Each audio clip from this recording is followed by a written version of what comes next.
Oh, you like comedy? I love comedy. I have somebody here right now who I met a while back, and he is an upcoming comedian that I find hilarious. His name is Taha. Taha, thank you for making time on Tony's Topics. How you doing, bud? Thank you, Tony. Thank you for having me. I am doing well. How are you?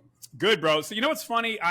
When I met you a while back, you were we met at a mutual friend's dinner, and we were just what do you do for a living? You said, oh, I'm a comedian. I'm like, oh, here we go. Another guy thinks he's a comedian. Like another guy, I'm an actor, whatever. I'm pre-revenue. I'm a hedge fund man, whatever. So and I looked you up after you gave me your info, and I got to tell you, dude, I'm humbled because you're a funny dude, man. And I'm in the entertainment business, and I have done, as I mentioned before, I've done stand-up comedy myself, not to your level, but I know what it's like to get on stage. And I like to think I'm a good judge of who is funny. And you, dude, you had me in tears, especially when you did the one skit about, I have a lot of friends of mine who are minorities, who are Asian particularly. And I was married to a Korean woman way back when. And, your skit was about someone asking you, right? Like, and I bring up my past real quick to kind of tie into the skit that I thought you did was funny, because you said something like, oh, someone asked me, oh, Tal, where are you from? And you go, oh, I'm from Brooklyn. And then the person goes, no, seriously, where are you from? I'm from Brooklyn.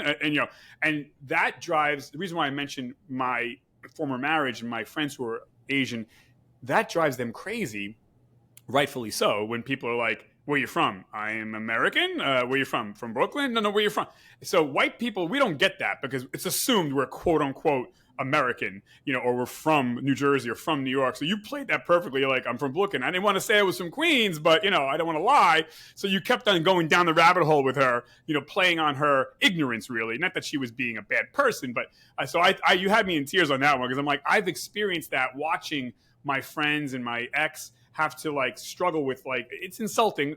People don't mean to be insulting, but it's just like, because you don't look like me, how could you possibly be, whatever. So that's the other reason why I have you on too, because it's like, we go through life as being the majority here, right? Me, the white people, right? And it's just like, we don't know what it's like. But in a way, we have more in common than we have apart. So just because I am not Asian, or I'm not Hispanic, or I'm not Middle Eastern, or I'm not Filipino, 99% we're the same. So so I wanted to have you on about that. I wanted to talk about your comedy. Anyways, I chewed up a lot of your time, but No, it's wonderful. I like hearing nice things about me. So please carry on. I can gas stay you on up. Yeah, half gas an you hour up. listening to Right. Hey, I could be your agent, dude. I could be your agent. But listen, so when I told my parents way back when that, I wasn't going to go to college, which I did go to college eventually, but I wasn't going to go to college. I wanted to be a DJ. I wanted to be an entertainer. My friends and family looked at me like I had 10 heads. My friends were like, bro, come on, man. Like, don't be stupid. What did your family think about you? I mean, you come from, a Pakistani family, and I'm assuming it's like any minority family. My family's from Italy. They weren't too happy about me saying, you want to hear your kids say, I want to be a doctor, a lawyer, an engineer, right? Nobody wants, I'm going to be a comedian or a DJ. Everyone thought I was nuts. Like, what did your family and friends think about you when you're like, I'm going to do it? So my family is, I come from a very disturbed family. My father Perfect for has comedy. my father has several wives, Oh, and I have several siblings. okay. And if you hear my special Halal Hilarious, I discuss how it goes there. Okay. So my father is not always around to kind of like be the father figure in my life. Right. But my mom was pretty strict. Like, she wanted me to study. And so her thing was always like, do whatever you want to do with your time. As long as you give me a degree, I'm okay. Right. So even still, my family found out that I started comedy. I started in 2016 in Germany. Okay. And my family found out in 2020. So for 4 years, I kept it a secret. Oh. Like, So wait, I what had did you tell them? Obviously, you had to have a cover, right? Like you worked at like Walmart or something. I don't know. my cover was I was teaching in Germany and in Turkey. Well, listen, if you're bringing in money, how could they prove you otherwise, right? Yeah, you could say that. So my family was pretty chill about it once they found out. I had already had. Right now, I'm close to 10,000 followers on YouTube. Oh, dude, But really? Wow, that's my but I had dream. already had 2,000 followers when my mom found out for the first Oh, time. Well, you could still cover it and say, "Hey, listen, that's my side hustle, mom." But listen, by the way, at least you weren't saying, I'm a neurosurgeon, mom. Like you didn't go crazy. You just said I'm a teacher, which is very relative, right? Anybody can. Coming from my culture, as long as you are not money laundering or developing bombs, you're fine. Yeah, right. But you're not joking, right? So, you talk a lot about, your Muslim background, your Muslim culture, which I think is great. And I think, that's the other thing, especially in our country here in America, like there's a lot of misconceptions, right? About never mind Muslim. There's a lot of misconceptions about, you name it, Christian, Hindu, Jewish, Muslim, atheists. I have friends of mine who are atheists, and you know what? They're the sweetest, most caring, loving people. But my Christian friends could never believe that. So it's there's a lot of misconceptions. So you talk a lot about being Muslim, and what is one struggle or story from your upbringing that you thought was uniquely Muslim, but realized actually it's something everyone goes through? So what did you find out in your comedic journeys that was like, oh wow, I thought it was just a Muslim thing, but no, it's a human thing? What was one thing that hit you like, oh, okay, it's a communal, people get it? I think it's, I don't know, coming it from a Muslim's mouth, it's flirtation. The style that every community and especially religious background people would flirt is like, it's still in the category of flirting. Yeah. But it would be very coverted when it comes to my part of the world a little bit. Now I'm hearing from Pakistan that people are a bit more relaxed. Yeah. But I've noticed that whenever you have men and women in a working environment or in study halls, you would notice that flirtation is something that goes on. Yeah. And I enjoy how different people from different cultures would approach it. Right. Yeah. I mean, I think to your point, the common thread is we're human, right? I mean, men are men, women are women. And it goes back to what I was saying before. It doesn't matter what color you are, what religion you are. 99.9% of us, we're the same. We want love. We want to flirt. We want to have good food. We want to have good friends. So it's the noise, the news that wants to portray us as against each other when we're not, but it's just they pick the bad apples in everybody's family and everybody's culture. So that's pretty interesting that you talked about the flirting thing there. Okay, so now I want to talk about the power of an inside joke. So there's a beautiful sense of community in Islam, and are there inside jokes within the culture that you love explaining to secular Christians or secular people? Like, how does it feel when you see a light bulb go off in their head when someone who isn't from your background, like, are there inside jokes or inside things of being Muslim that you catch that people like, they intrinsically get it? It's like, oh yeah, I see. Yeah. Has that ever happened to you? So there is one phenomenon which is only very peculiar to Muslims, but if I tell it to somebody, they automatically understand. Right. So we go to mosques to pray, and you would see in our culture that people will dress up very nicely on festivals when they have to go to pray. Right. So just like you'll go on your Christmas to church, you'll wear your best clothes, your shoes, and then you're there. So we would do that on Eid, just like we had after Ramadan. We get 2 Eids in a year. So everybody would dress up very well, except for the shoes. Uh-oh. Because, and this is really astonishing, you're top to bottom in the best clothing that you have bought. And you have also bought the shoes, but you're not wearing them to the mosque. Because when you go to the mosque, you have to take your shoes off and leave them outside. And if you are wearing new shoes, when you come back, you're not going to be there. They're not going to be there. Right. So people get that, right? So that's something very unique to us because, hey, if somebody who's from outside our culture, I remember my ex was from Bulgaria. Okay. So she would see me dress up. We were in Turkey. She would see me dress up, and then I would not wear the new shoes that I got, the slippers, however you want to say that. And she's like, "Why are you doing that? dressed up so well, it doesn't make sense. And I then had to say, okay, go there and you'll see. Right. Yeah, that makes sense. And it's funny in the Korean culture, it's something similar. When you walk into a Korean person's house or a Japanese person or even Chinese person's house, you take off your shoes. But if there's a big party, there could be 100 pairs of shoes, and then you hear the arguing. Where's my shoe? You took my shoe. So I think people, especially maybe an Asian person, could totally relate to that. But even if you're not, whatever, Muslim or Asian, or people understand the thing of confusion and fashion. So that there is that thread there that I think people understand that.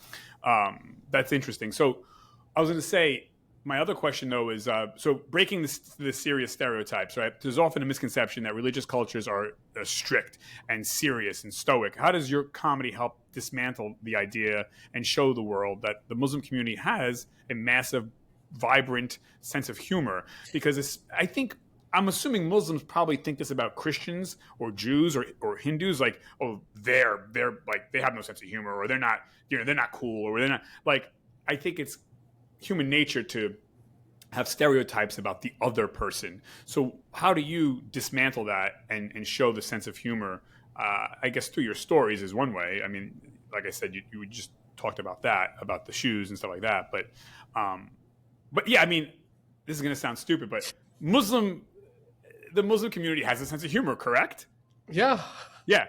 Right. Now, I know that sounds like a stupid question, but I'm not speaking for all white people, but a lot of my friends and people I know probably don't. They probably think Muslims are very serious. They never smile. They never look me in the eye. They never. But there is that vibrant community of humor, of love, of joy, and I can say this about Korean community too. I hear a lot of my white friends say stuff like, "Oh, Korean people or Asian people, they're not funny. They have no sense of humor," and that's not true. It's just you have to get to know people. And some cultures are a little bit more close to the cuff. Like us Italians, yeah, we're loud, usually speaking, right? And we're out and about. And it's a different culture, different way. There's no right or wrong, but I think there is a misunderstanding about the Muslim community. If you're not in that community, yeah, I often used to think like, oh, they're probably not too friendly or too funny, but that's not true. And I'm glad you're here because you're funny as hell. Thank you. So first thing regarding Muslims that I have noticed, having lived in different parts of the world, I've noticed that people think that Muslim means Arabs. Right. Indonesia has the largest amount of Muslims, and they're not Arabs. Yes. Right. Yeah. India has a lot of Muslims. Pakistan has a lot of Muslims. Bangladesh, Persia, Iran, they are Muslims. Right. They're not Middle Eastern, they're Asian. Yeah. Yeah. So this is where it's a spectrum of cultures that amalgamates. But because of how media portrays, and they're only Arabs that have been shown, people think whatever is happening in the Arab world, that's all Muslims are. And I can understand to an extent because it makes it easier for them to, stereotyping is easier for human brain. I don't have to think much. Okay, that's how all of them are. Especially when you see somebody speaking in Arabic, it looks like they are fighting, but they are not. They're just having a conversation. Bro, yes. Funny, because Italians are the same way. Italians are very, with their hands, they're getting loud. When I was a child, someone called the cops on my family, and they called the cops thinking that my father was abusing us. And the cops came, and we opened the door, and my father and mother, they're Italian, and everyone, we're all like shaking our head like, what? Dad's abusing us. And then the cops said, yeah, somebody said that there was yelling and screaming. I'm like, yeah, that's every day here. We're just talking. Like, there's not, yeah. So the cops were laughing, and I'm like, yeah, I don't know what to tell. Like, my father's like, yeah, come inside, whatever. Like, but yeah, so to your point, miscommunication, misunderstandings, people can be very loud and boisterous. Doesn't mean they're angry. Or people could be very quiet and reserved. That doesn't mean that they're not funny and they're not affectionate. You can't judge a book by its cover. Exactly. So with our part of the world, I could tell you that people enjoy humor. And in terms of stereotyping, when we look at the West, I don't know if people have told you this before, there is a lot of admiration towards the Western media and how they portray programs and comedy shows and songs. You would see in all of other cultures that are not Western, you would see some resemblance in the higher echelons of their society. They're trying to mimic that culture. Right. And just there is a very famous comedian from Egypt recently. He came along and became a big thing. Why am I forgetting his name? That's all right. But the premise of the story. Yeah. So his whole show was based on how Jon Stewart's show was, Got it. and that's how he became popular. Right. Right. So there is a lot of admiration that people sometimes miss. The thing that we are all we hate them for some reason. Right. Right. But Right. I find, especially in the showbiz business, I mean, one of the comedians that I like from this part of the world was Louis C.K. Oh yeah, yeah. Until he got into some Chappelle, problems. Right. Chappelle's great. Yeah. And then there is one comedian that I really like from England. He's actually Persian born, now in UK, Omid Jalili. People don't know him much in the US, but he's a big thing in UK. Yeah. He's been a legendary comedian there. Okay. So, and his comedy also has that influence of other comedians from the Western Right. world. So it's just. I'm sorry. So I feel like there is a lot of admiration towards the Western side also, which sometimes gets neglected. 100%. And that's the thing, right? They don't hate us. We don't hate you. You don't hate us. We don't hate them. Them don't hate us. But the noise, the news wants to pit us against each other. Even in America, I call it the noise, not the news. But the quote unquote news is always showing like black and white people hating each other, and black and white people have a problem with each other. I'm here to tell everybody, black and white people 99.9% of the time don't have problems with each other. They don't. But the news wants you to believe that, because if it bleeds, it leads. The news needs to have strife and arguments and anger. That's what people want to watch, a car crash. People don't want to watch the cars pass by easily. They want to watch a crash. So like the news is really part of the problem. They only show the 1% that's bad, but not the 99% that's good. And so, yeah, I mean, it's important. I think comedy brings that out. I think comedians are so necessary. You guys are the tip of the iceberg. You're the thing that really can break down, walls and help people to see the common humanity. I think we underestimate the power of laughter, and that's why I wanted to have you on too. It's like we really take for granted the power of sharing a meal, sharing a laugh together. When you laugh, that breaks everything down. And if you're a Muslim, I'm a Christian, and we're laughing like, whoa, that's powerful. It's more powerful than the anger. So I think that's important, that comedians have a very important job throughout human history, when you can make fun of yourself too, and make fun of your culture and your friends and your family, but also laugh at each other. It's so important. Before I forget, where can people find you online and on YouTube? What's your website? It's just my name, Tahahkahn, Taha Khan. Taha Khan, right? Yeah, it's tahakhan.com, Taha Khan on Instagram, TikTok, Okay. YouTube, same. Cool. My special is available on Amazon Fire TV. Okay. Called Halal Hilarious. The second one is coming out soon. Cool. 72 Virgins. I'm sorry. What is it called? 72 Virgins. Oh boy. Okay. All right. So that's yeah. But you see, right? That's why we can laugh at that, right? It's okay. We don't hate each other. It's not. I think sometimes with comedy, people, especially in America, I think not all people, but so many people get so uptight about if somebody makes a joke, an off-color joke. It's like, it's okay. Relax. Like, no one's trying to hurt you. Even if someone's like, hey, where are you from, right? That's just ignorance. They're not evil. They're not bad. They're just ignorant.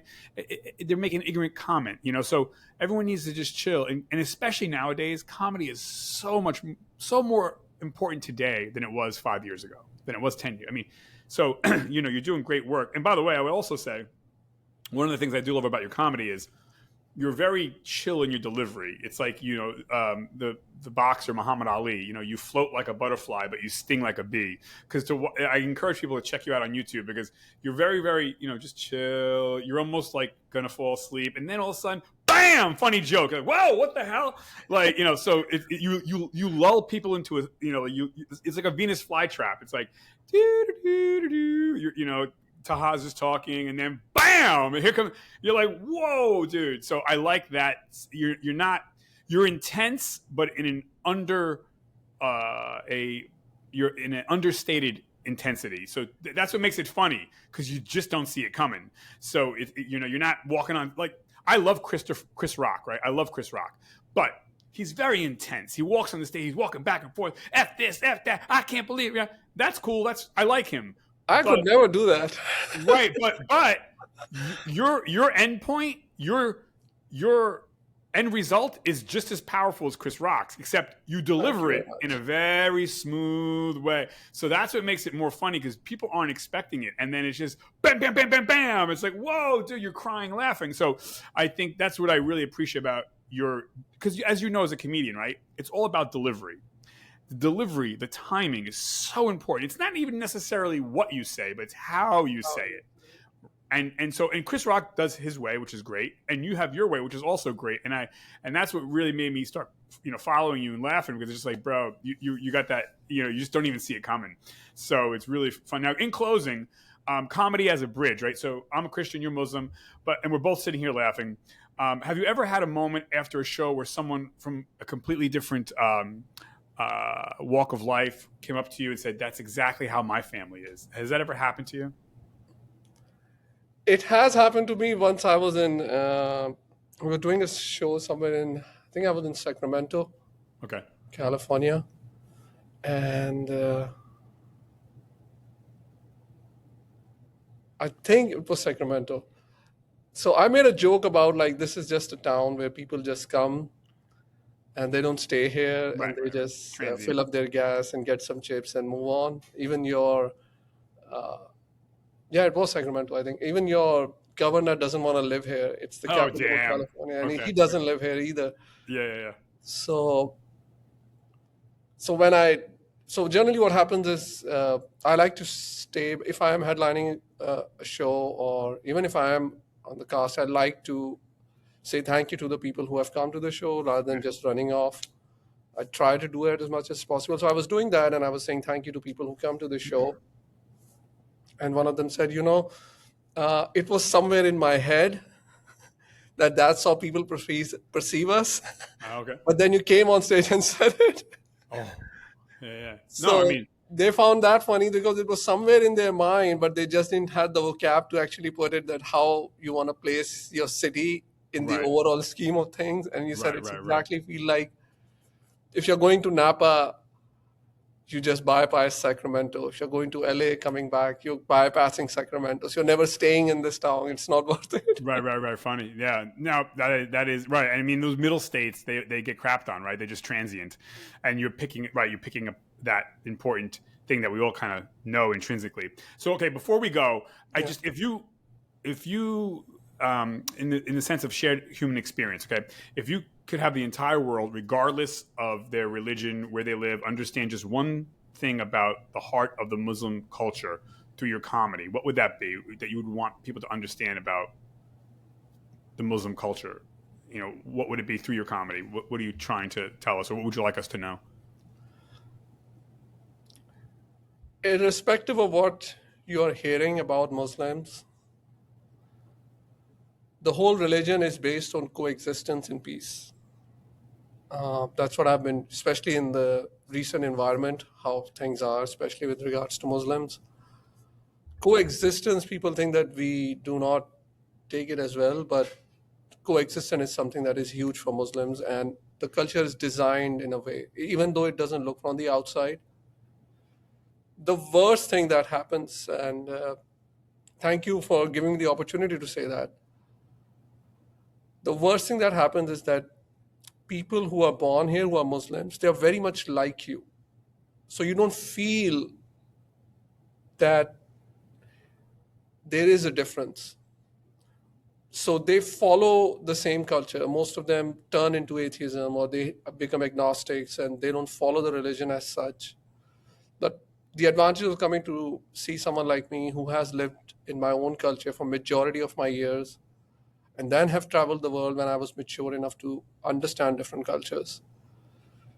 Uh, the thing that you get is my religion wants to coexist, but it does not want to lose its identity. Got it. Got it. Yeah. So that is, if something, I don't know what I'm blabbing a lot of things, No, but I get it. I get it. Because, by the way, I was brought up a very, very strict, devout Catholic. And I can tell you, devout Catholics feel the same way. I can tell you that right now. And devout, and I also have friends who are from all religions. And anybody who is a Jew, a Hindu, a Christian, a Catholic, a Muslim, yeah, they're going to say exactly what you just said. My own mother is like Mother Teresa. My mother. Okay, my mother, like, I always say my mother makes Mother Teresa look like she's an atheist, but my mother always worries about that too, that she's going to lose her religious, culture. And so you just said something that is a common thread. Again, we're humans, yeah. But yeah, no, I want to respect your time because I know, time is important, but I want to thank you for coming on. Is there anything else in closing, my friend, before we go? Todd, thank you so much for making time. Thank you so much for seeing me. This has been wonderful. I wish I can shake hands with you through the screen. Virtual shake. But yeah, man, you are a funny dude. Keep it going. And I hope to see you soon, inshallah. And that's it, my friend. So guys, check him out. He's amazing. I'm going to put the links below and you can see his shows. He is a pisser, okay? Thank you, Todd. Have a great day, everybody. I'm signing us off in 5 seconds. 3, 2, 1. Bye-bye.